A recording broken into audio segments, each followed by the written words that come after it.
Hello friends, नमस्कार नमस्कार भारत के निवासियों, आप सभी कैसे हैं। देखिए, आज 31 अक्टूबर है और कल है 1 नवंबर, यानी नवंबर का मंथ कल से शुरू हो जाएगा। यानी हमको कल से नवंबर मंथ को वेलकम करना है।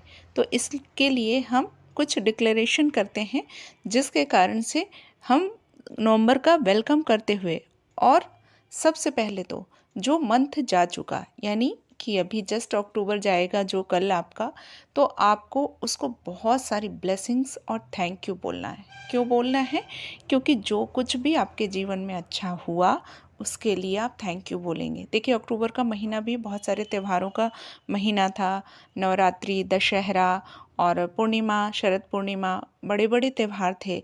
और ये महीना जो बीता है अभी, तो सबसे पहले देखिए, अगर आपके साथ कुछ गड़बड़ भी होता है, फिर भी कुछ तो अच्छा हुआ होगा, उस अच्छी चीज़ को थैंक यू बोलिए। ज़रूर बोलिए, हृदय से बोलिए, मन से बोलिए। तो उसको थैंक यू बोलिए और नेक्स्ट मंथ का वेलकम करना है। नवंबर का मंथ वैसे भी बहुत बड़े बड़े पर्व का महीना है, जैसे कि दीपावली, लक्ष्मी पूजन होता है इसमें। नवंबर मंथ में ही हम दीपावली में लक्ष्मी जी की पूजा करते हैं। यानी ये धन का महीना है और इन्जॉयमेंट का महीना है, क्योंकि आप ऋतु के अनुसार भी देखें, यानी मौसम के अनुसार भी देखें, तो ये महीना बहुत ही खूबसूरत महीना माना जाता है। ना तो बहुत ज़्यादा कड़ाके वाली ठंड होती है और बहुत अच्छा मौसम हो जाता है। सर्दियों की शुरुआत में सबसे बेस्ट नवंबर, और उधर आपका फेब का मंथ यानी फरवरी का महीना माना जाता है।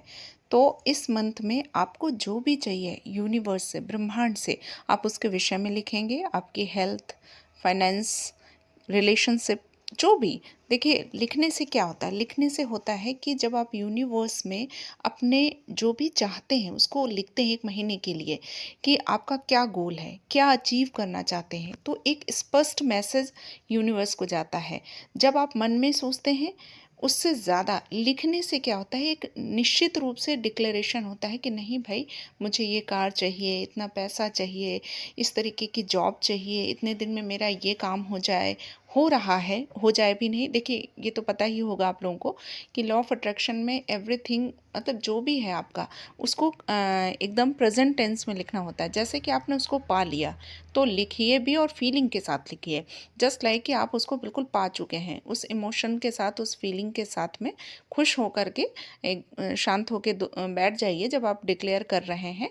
अच्छा, नवंबर का महीना शुरू तो 1 तारीख से हो जाता है, लेकिन आप अगर एक को देख रहे हैं, वीडियो नहीं भी देख रहे हैं, आगे भी जब भी जिस भी डेट को आपको ये वीडियो मिले उस दिन भी आप डिक्लेयर कर सकते हैं, बाकी बचे हुए मंथ के लिए। तो आप इस मंथ में, जो नवंबर का महीना आ रहा है, इसमें आपको जो भी चाहिए, जो आपकी विश है, जो आपकी इच्छा है, उसको लिखिए। इसके साथ ही नवंबर की शुरुआत ही देखिए बहुत ही अच्छे त्यौहार से हो रही है। भारत में करवा चौथ का त्यौहार बहुत ही धूमधाम से मनाया जाता है। सभी सुहागिन स्त्रियाँ या जो औरतें इसका व्रत करती हैं, तो शुरुआत ही अच्छे दिन से हो रही है। इसके साथ ही सबसे बड़ा त्यौहार जिसको मानते हैं दीपावली, लक्ष्मी पूजन। और देखिए, लक्ष्मी के बिना तो कोई काम बनता नहीं है ना। आज लक्ष्मी जी की जितनी ज़रूरत है, तो लक्ष्मी जी को भी हमको मनाना है, खूब इंजॉय करते हुए मनाना है, ताकि क्या कहते हैं, हमारे घर में साल भर के लिए लक्ष्मी जी स्थायी रूप से बैठे आके। उसके लिए पूजा विधि आगे मैं एक बता भी दूंगी कि मैंने कैसे मैं पूजा करती हूँ, लगातार जैसे भी करती रही हूँ। तो एक वीडियो बना दूंगी, आप लोग देख लीजिएगा। बाकी ये है कि नवंबर के महीने को आप खूब सारी ब्लेसिंग्स दीजिए कि तुम आए हो, तुम मेरी सारी विशेस पूरी करोगे, इस तरीके से सोचते हुए लिखिए। अच्छा, एक चीज़ और है, देखिए, मांगना तो है ही अपने लिए, लेकिन उससे ज़्यादा देना भी है। देना क्या? जैसे कि आप किसी को भी, ये चूँकि त्यौहार दीपावली का जो होता है, बहुत सारे गरीब ऐसे लोग होते हैं जो अपने लिए कुछ भी नहीं ले पाते हैं। रिक्शे वाले, रेहड़ी वाले, जो बच्चे होते हैं जो ये कूड़ा बीनते हैं, या जो इस तरीके के बच्चे होते हैं, भट्ठे वाले बच्चे, तो इनको आपको ज़रूर ज़रूर कंट्रीब्यूट कीजिए, क्योंकि कंट्रीब्यूशन ही आपके मैनिफेस्टेशन की है। जब आप कुछ ब्रह्मांड में देंगे, तो ब्रह्मांड उसे कई गुना करके आपको वापस देगा। तो आपको ये करना है कि किसी को कुछ भी, किसी एक घर का ही चाहे राशन दीजिए, चाहे जो कुछ भी, मतलब आपकी जितनी क्षमता हो। ऐसा नहीं है कि आप क्षमता से ऊपर जा कर के किसी को देंगे, लेकिन हाँ, जो क्षमता है उतना आप कर सकते हैं। और क्षमता में तो कहते हैं मन से, फिर 1 रुपये भी आप दे रहे हैं वो भी है। तो यानी आप विचार लाते हैं, तो वो भी बहुत बड़ी चीज़ है। और दूसरा ये है कि जो देते हैं तो उससे फिर आप बहुत ही अच्छा काम कर रहे हैं और पानी की उम्मीद रखिए, क्योंकि पहले देना शुरू करना है, फिर पानी की बात कीजिए ना। अच्छा, इसके साथ ही है, देखिए दीपावली में हम पटाखे फोड़ते हैं, फोड़िए, एंजॉय कीजिए, लेकिन उसका एक लिमिट होना चाहिए। इसका कारण ये है कि हमारा जो पूरा वातावरण है इतना प्रदूषित होता है, तो हमको एक तरफ एक अच्छे नागरिक के रूप में, एक अच्छे ह्यूमन बीइंग के रूप में ये ध्यान देना है कि हमारा वातावरण स्वच्छ रहे। साथ ही जो पक्षी होते हैं वो बहुत ज़्यादा डर जाते हैं, आपने देखा होगा, क्योंकि ये पटाखों की जो आवाज़ होती है, पक्षी एक पेड़ों में बिल्कुल छिप के बैठ जाते हैं। उनके लिए सचमुच में बड़ी डरावनी रात होती है।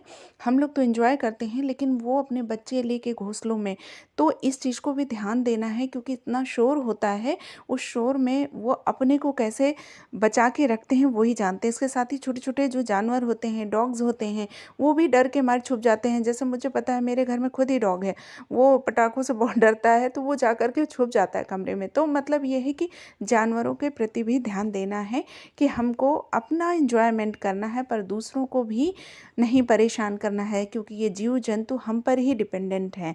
वो कुछ बोल नहीं सकते हैं, सिर्फ हम उनको समझ सकते हैं, तो हमारा जो कंट्रीब्यूशन हो सकता है इस तरीके का हम कर सकते हैं। साथ ही वोकल फॉर लोकल एक ज़रूर मैं अपील करूँगी कि आपके जो दिया मिट्टी वाले लोग होते हैं, इनके दिए खरीदिए, कैंडल्स खरीदिए, जो ये लोग बनाते हैं, जो गरीब बच्चे भी होते हैं, दिया है, रुई है बेचते हैं, उनसे खरीदिए। तो ये एक छोटा छोटा कंट्रीब्यूशन भी हमारा हो सकता है, तो ये हमारे देश को समृद्धि की ओर ले जाता है। तो बस फ्रेंड्स, यही कहना था कि आपकी जो भी मन की इच्छा है, जो विश है, उसे लिखिए और यूनिवर्स को कमांड दीजिए कि मुझे ये चाहिए। इसके साथ ही बढ़िया मस्त होकर के बढ़िया से दीपावली को एंजॉय कीजिए और कुछ दीजिए तो पाइए। Thank you so much.